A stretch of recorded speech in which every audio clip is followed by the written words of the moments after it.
Bonjour à tous, je vous souhaite la bienvenue au musée Hector Berlioz, l'un des 11 musées du département de l'Isère. Et ce musée qui est dans la maison natale de Berlioz, c'est là qu'il vit effectivement le jour en 1803 et où il vécut les premières années de sa vie.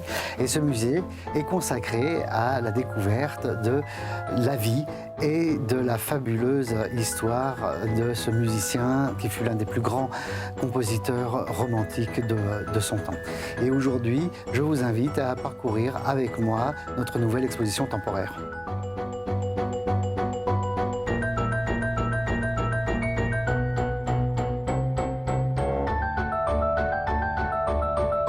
Enfer et damnation, mythes et légendes de Faust que nous présentons au musée jusqu'au mois de décembre de cette année. Alors cette exposition vient du fait que Hector Berlioz, en 1828, va découvrir le Faust de Goethe, traduit par Gérard de Nerval. Il va s'enthousiasmer à cette lecture et va composer quelques années après l'œuvre majeure de son œuvre, La damnation de Faust. Donc cette exposition nous permettra de retrouver et de parcourir l'histoire de la composition de cette œuvre et de son interprétation.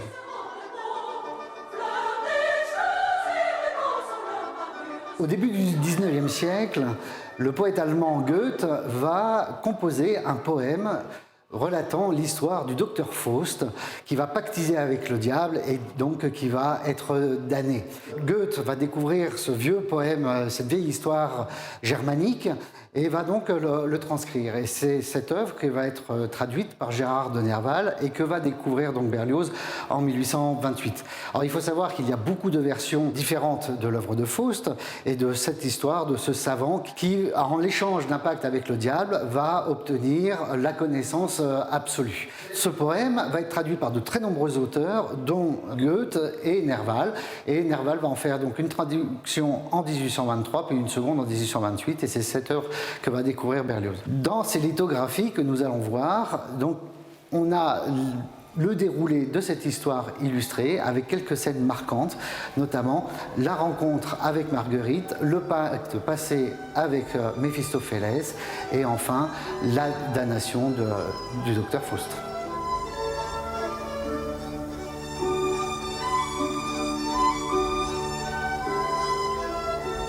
Dans cette histoire, le docteur Faust va tomber éperdument amoureux d'une jeune femme qui s'appelle Marguerite et cette jeune femme va avoir un destin tout à fait tragique.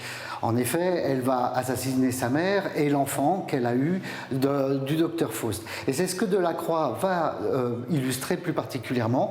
On a par exemple ici sur cette lithographie donc Méphistophélès et Faust et on voit l'ombre de Marguerite qui apparaît.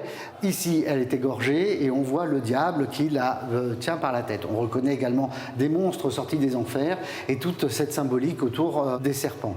En effet, il convient pour le docteur Faust de sauver l'âme de Marguerite. Alors, en fait, il y a eu un pacte qui a été passé, un concours qui a été lancé entre Dieu et Méphistophélès pour obtenir l'âme du docteur Faust. Et la pauvre Marguerite, dans cette histoire, est condamnée à mort et le diable va aller dans sa prison, la tenter une dernière fois et comme elle renonce à la tentation, elle va être sauvée. Alors il faut savoir que dans l'œuvre de Goethe, il va se passer à peu près 24 ans entre le pacte signé entre Méphisto et Faust et la damnation du docteur Faust. Cette thématique va être prise par de très très nombreux auteurs, que ce soit des littéraires à travers toute l'Europe, mais aussi des musiciens. Par exemple, on aura une version de Faust par un Allemand qui s'appelle Spohr, mais on aura aussi d'autres versions de Faust. Alors les plus connues, c'est évidemment le Faust de Gounod, avec le fameux air des bijoux chanté et célébré par la Castafiore dans Tintin. Et il va y avoir évidemment la damnation de Faust. Ici, nous avons un décor qui a été réalisé pour la réalisation du Faust de Gounod.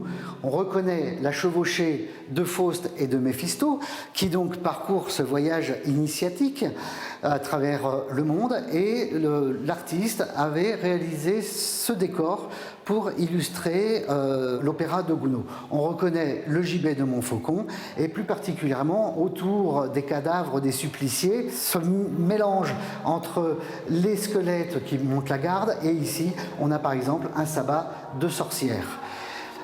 Revenons-en maintenant à la damnation de Faust, à l'œuvre de Berlioz.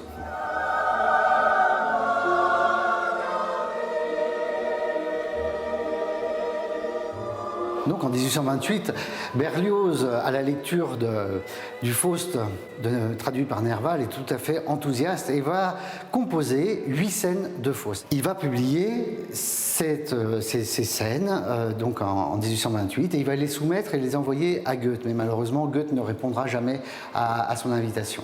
Quelques années plus tard, lors d'un séjour dans le monde germanique, puisqu'il se rend à Vienne, l'idée de Faust revient à son esprit et il décide de composer et d'écrire le livret de sa damnation de Faust.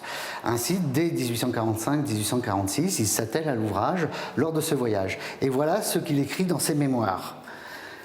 J'essayais donc, tout en roulant dans ma vieille chaise de poste allemande, à mettre en vers, destiné à la musique, différents passages de la traduction en prose de l'illustre poème allemand, et il rajoute que Goethe me pardonne ce sacrilège. Évidemment, au moment où vont être publiées les mémoires, il rayera cette allusion à Goethe.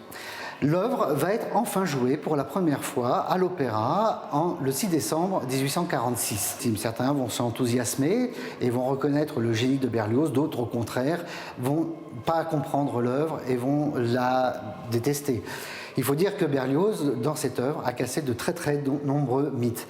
Au départ, cette œuvre, il la conçoit comme étant un opéra et puis il transforme le titre et l'œuvre deviendra une légende dramatique en 4 parties. C'est-à-dire qu'au niveau musical, parmi les transgressions, il rompt le genre, c'est-à-dire l'unité de lieu, d'action et de temps qui est généralement dans les œuvres littéraires ou musicales. Et là, lui, va complètement casser cet ordonnancement et pour lui, la damnation, c'est en fait la jonction de différents mouvements de l'œuvre qui vont donner la cohérence à l'ensemble.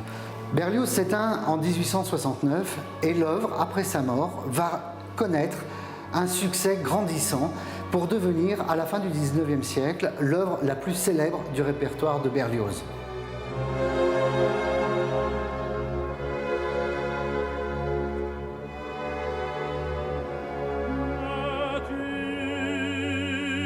À partir des années 1870, 3 chefs d'orchestre vont s'illustrer pour célébrer l'œuvre de Berlioz et pérenniser sa musique.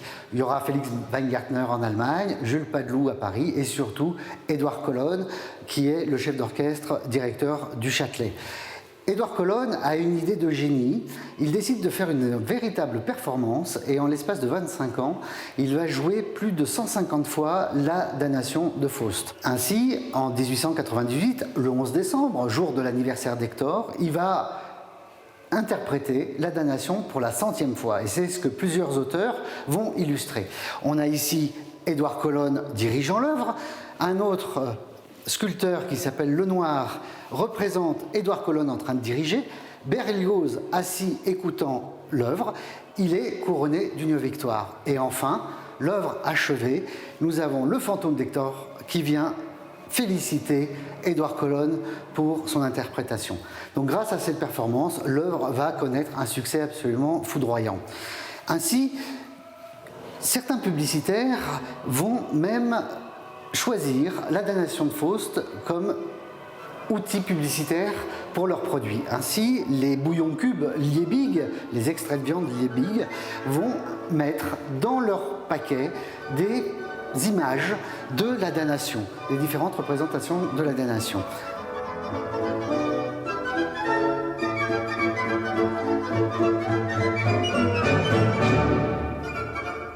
En 1893, le directeur de l'Opéra de Monaco a une idée de génie. Pour la première fois, il va représenter à la scène la damnation de Faust. Et il fait appel à un dénommé Visconti qui va élaborer les décors pour les différentes parties de l'œuvre.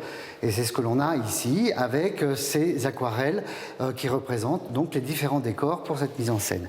Lors de la première, ça va être un succès foudroyant, c'est-à-dire que l'œuvre, pour les amateurs, va rencontrer vraiment un très très grand succès, d'autant que Raoul Gainsbourg va avoir l'idée d'utiliser les moyens les plus modernes pour concevoir et réaliser cette mise en scène. Il va utiliser des effets spéciaux avec des effets scéniques, il va y avoir de la fumée, il va y avoir des éclairages et il y aura même un zootrope qui permettra de projeter des images en arrière-fond de la scène pour montrer par exemple la chevauchée de Faust et de Méphisto. Cette mise en scène, pour les puristes, va créer un véritable drame. En effet, Berlioz avait-il conçu la damnation de Faust pour être mis et porté à la scène? Certains diront que non, d'autres diront que oui, et aujourd'hui encore, le débat est ouvert. Et nous avons bénéficié pour cette exposition d'un prêt tout à fait remarquable du musée de Monaco, ce que je vous invite à découvrir.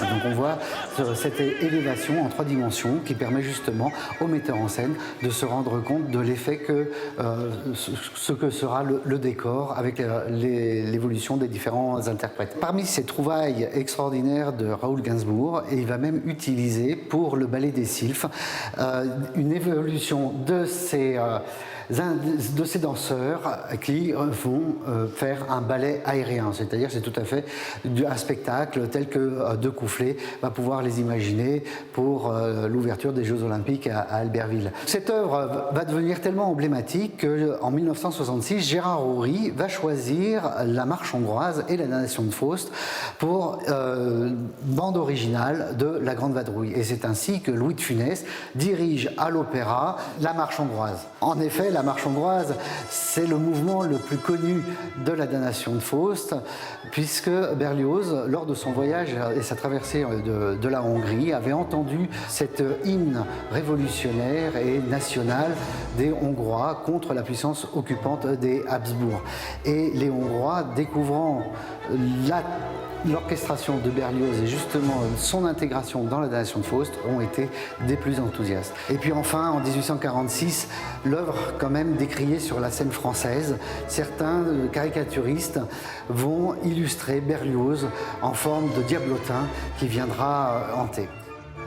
Arrivé au terme de cette présentation succincte, je vous invite évidemment à venir parcourir à votre rythme cette exposition au musée Hector Berlioz et profitez-en, d'autant que l'entrée des musées départementaux est gratuite. Et vous pouvez bien sûr retrouver l'ensemble des musées départementaux sur le site musée-au-pluriel.isère.fr.